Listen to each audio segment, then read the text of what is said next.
हम लोग इकोनॉमिक्स यानी अर्थशास्त्र के पहले नंबर चैप्टर को पढ़ रहे थे, जिसका नाम है अर्थव्यवस्था एवं इसके विकास का इतिहास। और इस चैप्टर से संबंधित पूरा सब्जेक्टिव क्वेश्चन हम आपको पिछले 4 वीडियो में कंप्लीट करा चुके हैं। तो यदि आप लोग सब्जेक्टिव क्वेश्चन वाला वीडियो नहीं देखे हैं तो प्लेलिस्ट में आपको वीडियो मिल जाएगा, आप लोग जरूर देख लीजिएगा, ताकि इस चैप्टर से संबंधित एक एक ऑब्जेक्टिव क्वेश्चन को भी आप लोग अच्छे तरीके से समझ सकें। क्योंकि यदि आप लोग सब्जेक्टिव क्वेश्चन को अच्छे तरीके से समझ जाते हैं, अच्छे तरीके से पूरा याद कर लेते हैं, तो फिर पूरा सब्जेक्टिव क्वेश्चन तो आपको कंप्लीट होगा ही होगा। सब्जेक्टिव क्वेश्चन से तो एक भी प्रश्न नहीं छूटेगा, लेकिन उसके साथ साथ ऑब्जेक्टिव क्वेश्चन पर भी आपकी पकड़ बहुत अच्छी हो जाएगी और आप लोग अपने परीक्षा में एक भी सब्जेक्टिव या ऑब्जेक्टिव क्वेश्चन को छोड़कर नहीं आएंगे। तो इसलिए पूरा सब्जेक्टिव और पूरा ऑब्जेक्टिव आपके लिए काफी ज्यादा महत्वपूर्ण है, इसलिए आप लोग सब्जेक्टिव क्वेश्चन वाला वीडियो जरूर देख लीजिएगा। तो चलिए हम लोग आज देखेंगे इस चैप्टर का पूरा ऑब्जेक्टिव क्वेश्चन यानी कि वस्तुनिष्ठ प्रश्न, जो आपके परीक्षा के लिए काफी ज्यादा महत्वपूर्ण होगा। तो चलिए बिना समय गवाए हम लोग शुरू करेंगे, लेकिन उसके पहले यदि आप लोग चैनल पर नए हैं तो चैनल को जरूर सब्सक्राइब कर लीजिएगा, ताकि आगे के भी हर एक वीडियो का नोटिफिकेशन आपको मिल सके। तो चलिए सबसे पहला नंबर प्रश्न हम लोग देखेंगे, लेकिन उसके पहले हम आपको बता दें कि यदि आप लोग प्रश्न का उत्तर जानते हैं तो नीचे लाइव चैट में मेरे साथ साथ आप लोग बताते चलिएगा कि पहला का कौन सा ऑप्शन सही होगा, दूसरा का कौन सा ऑप्शन सही होगा। इसी प्रकार से हर एक प्रश्न का उत्तर आप लोग नीचे लाइव चैट में बताते चलिएगा। तो चलिए सबसे पहला नंबर प्रश्न हम लोग देखते हैं, जो कि काफी आसान प्रश्न है। कह रहा है कि इनमें किसको प्राथमिक क्षेत्र भी कहा जाता है। तो प्राथमिक क्षेत्र के बारे में हम आपको बताए थे कि कृषि क्षेत्र को प्राथमिक क्षेत्र कहा जाता है। तो यहाँ पर 4 ऑप्शन दिया गया है कि सेवा क्षेत्र, कृषि क्षेत्र, औद्योगिक क्षेत्र और इनमें से कोई नहीं। तो बताइए पहला का सही जवाब कौन सा होगा। तो प्राथमिक क्षेत्र कृषि क्षेत्र को कहा जाता है, इसलिए पहला का बी नंबर ऑप्शन सही हो जाएगा। चलिए दूसरा नंबर प्रश्न कह रहा है कि इनमें कौन से देश में मिश्रित अर्थव्यवस्था है। हम आपको बताए थे मिश्रित अर्थव्यवस्था के बारे में भी, पूंजीवादी अर्थव्यवस्था के बारे में भी और समाजवादी अर्थव्यवस्था के बारे में भी। लेकिन यहां पर आपसे पूछ रहा है कि कौन सा ऐसा देश है जहां पर कि मिश्रित अर्थव्यवस्था है। तो हम आपको बताए थे कि भारत में ही मिश्रित अर्थव्यवस्था है, इसलिए दूसरा का सी नंबर ऑप्शन सही हो जाएगा। अब चलिए तीसरा नंबर प्रश्न हम लोग देखेंगे कि भारत में योजना आयोग का गठन कब किया गया था, जो कि काफी महत्वपूर्ण प्रश्न है, आप लोग ध्यान रखिएगा। तो हम आपको बताए थे कि भारत में योजना आयोग का गठन 15 मार्च 1950 ईस्वी को हुआ था, इसलिए तीसरा का ए नंबर ऑप्शन सही हो जाएगा। उसी प्रकार से हम लोग चौथा नंबर प्रश्न भी देखेंगे कि जिस देश का राष्ट्रीय आय अधिक होता है वह देश क्या कहलाता है। हम आपको बताए थे कि जिस देश का राष्ट्रीय आय अधिक होगा वह देश विकसित देश कहलाएगा, और जिस देश का राष्ट्रीय आय कम होगा वह देश अविकसित देश कहलाएगा। तो यहाँ पर पूछ रहा है कि जिस देश का राष्ट्रीय आय अधिक होता है वह कैसा देश कहलाता है, तो वह विकसित देश कहलाता है। चौथा का बी नंबर ऑप्शन सही हो जाएगा। चलिए पांचवा नंबर प्रश्न कह रहा है कि इनमें से किसे पिछड़ा राज्य कहा जा सकता है। यहाँ पर 4 राज्य का नाम दिया गया है, जिसमें पंजाब है, केरल है, बिहार है और दिल्ली है, और पूछ रहा है कि इसमें से पिछड़ा राज्य कौन सा है। तो यहाँ पर आप लोग जानते होंगे कि पंजाब तो पिछड़ा राज्य नहीं है, केरल भी पिछड़ा राज्य नहीं है और दिल्ली भी नहीं है, लेकिन बिहार ही है जो कि एक पिछड़ा राज्य है, जो कि बीमारू राज्य के अंतर्गत भी आता है, इसलिए पांचवा का सी नंबर ऑप्शन ही सही जवाब हो जाएगा। अब चलिए देखेंगे हम लोग छठा नंबर प्रश्न। तो कह रहा है कि शेयर बाजार की नियामक संस्था है। आपसे पूछा जा रहा है कि शेयर बाजार की नियामक संस्था कौन है। SIDBI है कि SEBI सेबी है कि RBI है कि स्टॉक एक्सचेंज है। तो बताइए छठा नंबर प्रश्न का सही जवाब कौन सा होगा। तो आप लोग ध्यान रखिएगा, यह वाला प्रश्न काफी महत्वपूर्ण है कि शेयर बाजार की नियामक संस्था कौन है। तो इसका जवाब बी नंबर ऑप्शन यानी कि सेबी हो जाएगा। ध्यान रखिएगा कि शेयर बाजार की नियामक संस्था सेबी है, और सेबी का फुल फॉर्म होता है security exchange board of India. ठीक है, security exchange board of India SEBI, आप लोग ध्यान रखिएगा। इसलिए छठा का बी नंबर ऑप्शन सही जवाब हो जाएगा। चलिए 7वां नंबर प्रश्न कह रहा है कि भारत में किस राज्य की प्रति व्यक्ति आय सबसे कम है। यहां पर ध्यान से आप लोग समझिएगा, कह रहा है कि किस राज्य की प्रति व्यक्ति आय सबसे कम है। तो 7वां का कौन सा जवाब सही होगा? ए नंबर ऑप्शन सही होगा। बिहार की प्रति व्यक्ति आय सबसे कम है, इसलिए ध्यान रखिएगा आप लोग। चलिए 8वां नंबर प्रश्न कह रहा है कि भारत में नीति आयोग की स्थापना कब हुई। काफी महत्वपूर्ण प्रश्न है, वीवीआई क्वेश्चन है, आप लोग ध्यान रखिएगा, ठीक है, वीवीआई प्रश्न है। नीति आयोग की स्थापना कब हुई? तो आप लोग ध्यान रखिएगा 2015 ईस्वी में नीति आयोग की स्थापना हुई थी, इसलिए 8वां का सी नंबर ऑप्शन सही होगा। चलिए 9वां नंबर प्रश्न, मिश्रित अर्थव्यवस्था का राष्ट्र है, मतलब सेम वही वाला प्रश्न पूछ रहा है कि कौन से राष्ट्र में मिश्रित अर्थव्यवस्था है। तो अभी हम आपको बताएं कि मिश्रित अर्थव्यवस्था कहां में है, तो भारत में है, इसलिए 9वां का ए नंबर ऑप्शन सही होगा। चलिए 10वां नंबर प्रश्न, योजना आयोग के सदस्यों की संख्या कितनी होती है। काफी महत्वपूर्ण प्रश्न है, आप लोग ध्यान रखिएगा। योजना आयोग के सदस्यों की संख्या कितनी होती है, तो ध्यान रखिएगा कि योजना आयोग में 8 सदस्य होते हैं। 10वां का बी नंबर ऑप्शन सही हो जाएगा। चलिए 11 नंबर प्रश्न, बिहार में जीवन यापन का मुख्य साधन क्या है। यह तो काफी आसान प्रश्न है, हम आपको सब्जेक्टिव क्वेश्चन में भी बता चुके हैं कि बिहार में जो अधिकांश जनसंख्या है वह कृषि पर ही निर्भर होती है, यानी कि जीवन यापन का मुख्य साधन क्या है, तो कृषि है, यानी कि 11 का ए नंबर ऑप्शन सही होगा। चलिए 12 नंबर प्रश्न हम लोग देखते हैं, देश में सब्जी के उत्पादन में बिहार का कौन सा स्थान है। यानी कि सब्जी के उत्पादन के मामले में पूरे देश भर में बिहार का कौन सा स्थान है। पहला है कि दूसरा है कि तीसरा है कि चौथा है। तो आप लोग ध्यान रखिएगा कि सब्जी के उत्पादन के मामले में बिहार का जो स्थान है वह दूसरा नंबर है, यानी कि 12 का बी नंबर ऑप्शन सही जवाब हो जाएगा। चलिए 13 नंबर प्रश्न कह रहा है कि भारत के पड़ोसी देशों में किस देश का प्रति व्यक्ति आय सबसे अधिक है। यहाँ पर भारत के 4 पड़ोसी देशों का नाम लिखा गया है, जिसमें पाकिस्तान हो गया, बांग्लादेश हो गया, श्रीलंका हो गया और नेपाल हो गया, और पूछ रहा है कि किस देश का प्रति व्यक्ति आय सबसे अधिक है। तो आप लोग ध्यान रखिएगा कि यदि प्रति व्यक्ति आय की बात किया जाए भारत के पड़ोसी देशों में, तो श्रीलंका का प्रति व्यक्ति आय सबसे ज्यादा है। 13 का सी नंबर ऑप्शन आप लोग ध्यान रखिएगा। चलिए 14 नंबर प्रश्न कह रहा है कि इनमें से कौन योजना आयोग के पदेन अध्यक्ष होते हैं। यह वाला प्रश्न भी हम आपको बता चुके हैं कि योजना आयोग के पदेन अध्यक्ष कौन होते हैं। तो हम आपको बताए हैं कि जो पदेन प्रधानमंत्री होते हैं, यानी कि जो भी वर्तमान में देश के प्रधानमंत्री होंगे वही योजना आयोग के पदेन अध्यक्ष भी होंगे, यानी कि 14 का ए नंबर ऑप्शन सही होगा। चलिए 15 नंबर प्रश्न कह रहा है कि भारत की आर्थिक व्यवस्था कैसी है, समाजवादी की, पूंजीवादी की, मिश्रित अर्थव्यवस्था है। तो हम आपको बताए हैं कि भारत में मिश्रित अर्थव्यवस्था है, इसलिए 15 का सी नंबर ऑप्शन सही होगा। चलिए 16 नंबर प्रश्न कह रहा है कि इनमें से कौन से देश में समाजवादी अर्थव्यवस्था है। समाजवादी अर्थव्यवस्था कौन से देश में है, तो इसका जवाब भी हम आपको बताए थे कि रूस में सामाजिक अर्थव्यवस्था है। इसके अलावा एक देश का नाम और बताए थे जो क्यूबा है, कि क्यूबा में भी सामाजिक अर्थव्यवस्था है, और चीन और अमेरिका के बारे में बताए थे कि पूंजीवादी अर्थव्यवस्था है। तो इस प्रकार से आप लोग ध्यान रखिएगा, 16 का बी नंबर ऑप्शन सही होगा।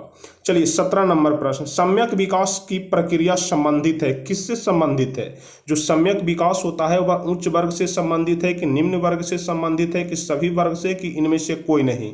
17 नंबर प्रश्न, सही जवाब कौन सा होगा।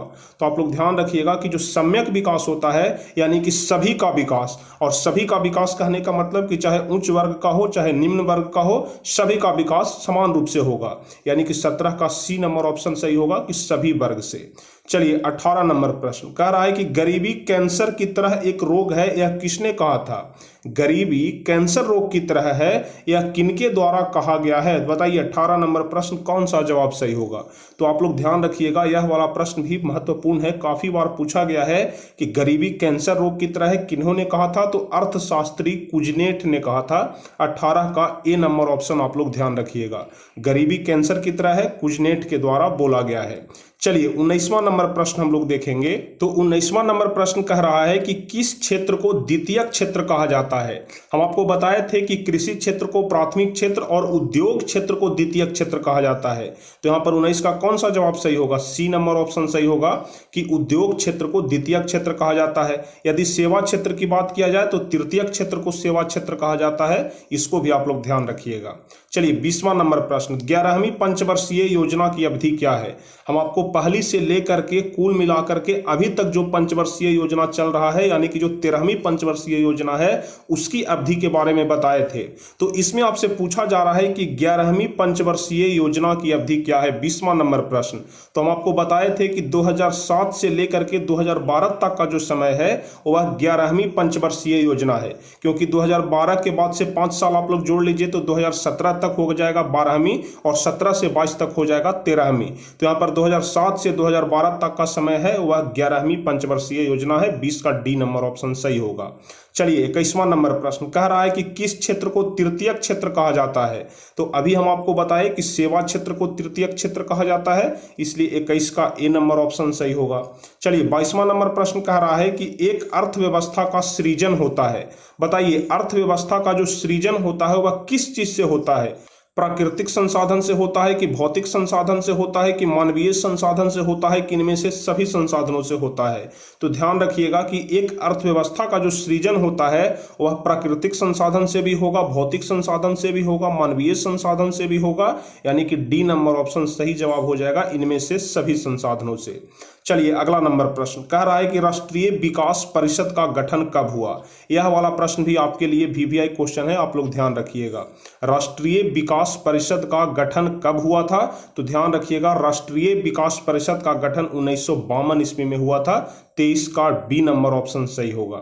चलिए 24 नंबर प्रश्न कह रहा है कि किस अर्थव्यवस्था में उत्पादन के साधनों पर किसी व्यक्ति या निजी संस्था का अधिकार होता है। हम आपको बताए थे कि अगर उत्पादन के साधनों पर किसी निजी व्यक्ति का हक हो तो उसको पूंजीवादी अर्थव्यवस्था कहते हैं, इसलिए 24 का ए नंबर ऑप्शन सही होगा। यदि सरकार का हक हो तो समाजवादी अर्थव्यवस्था कहते हैं, यदि सरकार और निजी दोनों का हक हो तो उसको मिश्रित अर्थव्यवस्था कहते हैं। तीनों के बारे में आप लोग ध्यान रखिएगा।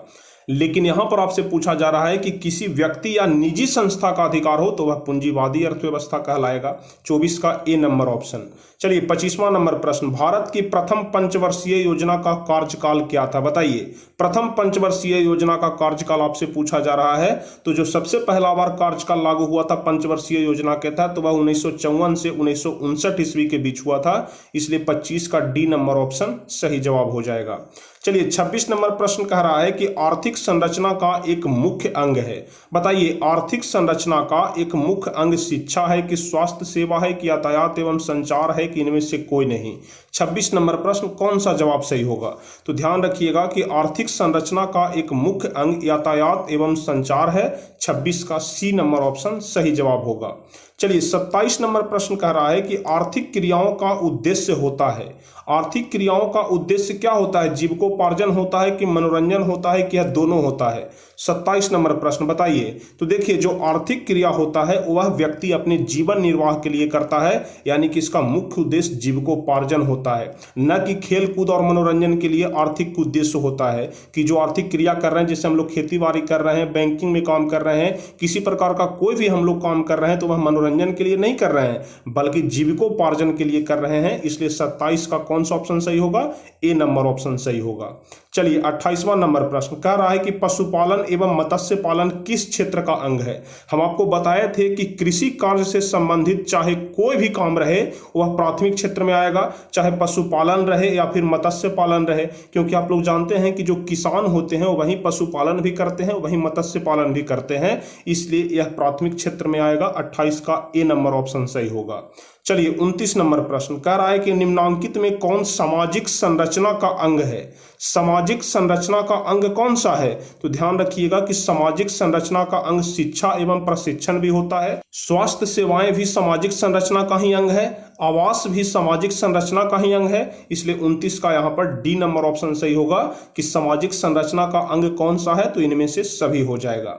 चलिए 30वां नंबर प्रश्न कह रहा है कि सामान्यतः किसी देश के विकास का स्तर किस आधार पर निर्धारित किया जाता है, यानी कि कौन देश कितना विकास कर रहा है, किसी देश का विकास का स्तर क्या है, यह हम लोग कैसे निर्धारण करते हैं। तो प्रति व्यक्ति आय के अनुसार भी करते हैं, साक्षरता दर के अनुसार भी करते हैं, स्वास्थ्य की स्थिति के अनुसार भी करते हैं, यानी कि 30 का डी नंबर ऑप्शन सही जवाब हो जाएगा। 30 का डी नंबर ऑप्शन आप लोग ध्यान रखिएगा। चलिए 31 नंबर प्रश्न कह रहा है कि अर्ध विकसित देशों की कार्यशील जनसंख्या का अधिकांश भाग संलग्न रहता है, यानी कि वैसा देश जो अभी अर्ध विकसित है, ठीक है, उसकी जो अधिकांश जनसंख्या है वह किस काम में ज्यादा संलग्न रहती है, इसी के बारे में आपसे पूछा जा रहा है। तो जो देश अभी पूर्ण रूप से विकास नहीं किया है वहां की अधिकांश जनसंख्या खेती बाड़ी में ही लगी रहती है, यानी कि प्राथमिक क्षेत्र में, इसलिए 31 का ए नंबर ऑप्शन सही हो जाएगा। चलिए 32 नंबर प्रश्न कह रहा है कि निम्नलिखित में कौन मिश्रित अर्थव्यवस्थाओं की विशेषता है। बताइए मिश्रित अर्थव्यवस्थाओं की विशेषता कौन है। तो मिश्रित अर्थव्यवस्था में निजी क्षेत्र भी आते हैं और सार्वजनिक क्षेत्र भी आते हैं, इसलिए 32 का यहां पर सी नंबर ऑप्शन सही जवाब हो जाएगा। चलिए 33 नंबर प्रश्न हम लोग देखते हैं। कह रहा है कि स्वतंत्रता प्राप्ति के बाद भारत का मुख्य आर्थिक उद्देश्य क्या है। स्वतंत्रता प्राप्ति के बाद यानी कि जब हमारा देश आजाद हो गया उस समय भारत का मुख्य आर्थिक उद्देश्य क्या था। तो उस समय भारत का मुख्य आर्थिक उद्देश्य था कि तीव्र गति से हम लोग विकास करें, अधिक रोजगार का सृजन करें और निर्धनता निवारण यानी कि गरीबी को दूर करें। क्योंकि स्वतंत्रता प्राप्ति के बाद यानी कि जब हमारा देश आजाद हुआ था उसके बाद सभी लोग यही सोच रहे थे कि कैसे हम लोग जल्द से जल्द विकास करें, रोजगार के अवसर प्रदान करें, गरीबी को दूर करें, यानी कि 33 का डी नंबर ऑप्शन सही होगा, उपयुक्त सभी। आप लोग ध्यान रखिएगा। अब चलिए 34 नंबर प्रश्न कह रहा है कि बिहार के आर्थिक पिछड़ेपन का प्रमुख कारण क्या है। हम आपको दीर्घ का सबसे अंतिम प्रश्न में बताए थे बिहार के आर्थिक पिछड़ेपन के बारे में।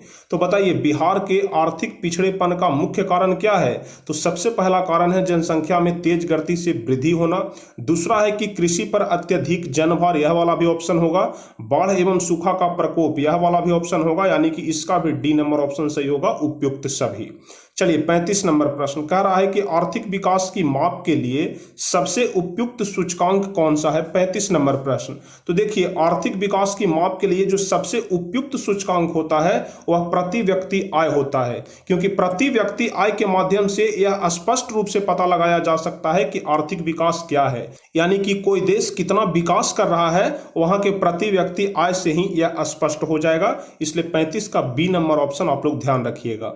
चलिए 36 नंबर प्रश्न कह रहा है कि बिहार के जमशेदपुर में लोहा एवं इस्पात के कारखाने की स्थापना कब हुई। यानी कि जो टाटा आयरन एवं स्टील कंपनी है उसकी स्थापना के बारे में आपसे पूछा जा रहा है, जो जमशेद जी टाटा के द्वारा बसाया गया था, यानी कि जो उसके मालिक जो सबसे पहले थे वह जमशेद जी टाटा थे, और अभी वर्तमान की बात किया जाए तो उसके मालिक रतन टाटा है। तो पूछा जा रहा है कि उस कारखाने की स्थापना कब हुई। 36 नंबर प्रश्न। तो आप लोग ध्यान रखिएगा कि उस कारखाने की स्थापना 1907 ईस्वी में हुआ था, यानी कि जमशेदपुर आयरन एवं स्टील कंपनी की स्थापना कब हुआ, 1907 ईस्वी में। किनके द्वारा, तो जमशेद जी टाटा के द्वारा, और अभी वर्तमान मालिक कौन है, तो रतन टाटा है। आप लोग ध्यान रखिएगा। चलिए 37 नंबर प्रश्न कह रहा है कि निम्नांकित में कौन सा देश विकसित अर्थव्यवस्था का उदाहरण है। बताइए यानी कि कौन सा ऐसा देश है जो कि पूर्ण रूप से विकसित है। तो इसका तो सिंपल सा जवाब अमेरिका हो जाएगा, क्योंकि अमेरिका ही विकसित देश है। चलिए अगला नंबर प्रश्न देखते हैं। विश्व पर्यावरण एवं विकास आयोग की स्थापना कब हुई। यहां पर आपसे पूछा जा रहा है कि विश्व पर्यावरण एवं विकास आयोग की स्थापना कब हुई थी। तो इसका जवाब हो जाएगा 1983 ईस्वी। 38 का बी नंबर ऑप्शन सही होगा। आप लोग ध्यान रखिएगा, विश्व पर्यावरण एवं विकास आयोग की स्थापना 1983 ईस्वी में हुआ था। चलिए 39 नंबर प्रश्न कह रहा है कि आर्थिक समृद्धि का संबंध है किससे है, अल्पकाल से है कि दीर्घकाल से है। 39 नंबर प्रश्न। तो आप लोग ध्यान रखिएगा कि अगर आर्थिक समृद्धि का संबंध होता है वह दीर्घकाल से हमेशा होता है, क्योंकि आर्थिक समृद्धि हमेशा कुछ दिनों के लिए नहीं आता है बल्कि लंबे दिनों के लिए आता है, इसलिए दीर्घकाल हो जाएगा। चलिए 40 नंबर प्रश्न कह रहा है कि आर्थिक विकास का गैर आर्थिक कारक कौन है। आर्थिक विकास का गैर आर्थिक कारक, तो ध्यान रखिएगा कि आर्थिक विकास का गैर आर्थिक कारक सामाजिक संस्थाएं हैं, इसलिए 40 का बी नंबर ऑप्शन सही होगा। चलिए 41 नंबर प्रश्न हम लोग देखेंगे जो कि सबसे आखिरी प्रश्न है। कह रहा है कि जीवन की भौतिक गुणवत्ता का सूचक है। बताइए 41 नंबर प्रश्न, जीवन की भौतिक गुणवत्ता का सूचक कौन है। जीवन प्रत्याशा है, नहीं, यह वाला नहीं होगा। यह सभी, यह भी नहीं होगा। यहाँ पर मौलिक साक्षरता, यहाँ पर ऑप्शन ऊपर नीचे हो गया है, डी चल गया है ऊपर और बी आ गया है नीचे।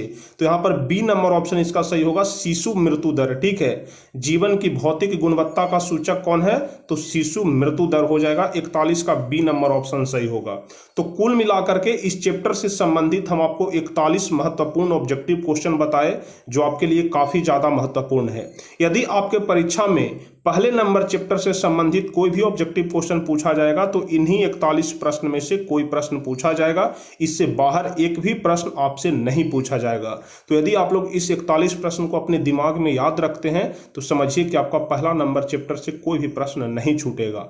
तो उम्मीद करते हैं कि आज का यह वीडियो आपको काफ़ी अच्छा लगा होगा, यह क्लास आपको काफ़ी पसंद आया होगा। जल्दी जल्दी से आप लोग नीचे कमेंट में बताइए कि कितने प्रश्न का उत्तर आप लोग सही सही बताए हैं, यानी कि 41 में कितने प्रश्न का उत्तर आपका सही है और कितने प्रश्न का उत्तर आपका गलत है। फटाफट से नीचे कमेंट में बताइए। चलिए, तो उम्मीद करते हैं कि आपको यह क्लास अच्छा लगा है, और यदि अच्छा लगा है तो आप लोग जल्दी से वीडियो को लाइक कर दीजिए, अपने दोस्तों के बीच भी शेयर करिए, और जो भी स्टूडेंट चैनल पर नए हैं तो चैनल को भी जरूर सब्सक्राइब कर लीजिएगा ताकि आगे के भी हर एक वीडियो का नोटिफिकेशन आपको मिल सके। तो चलिए फिर मिलते हैं अगले क्लास में, तब तक के लिए जय हिंद, धन्यवाद।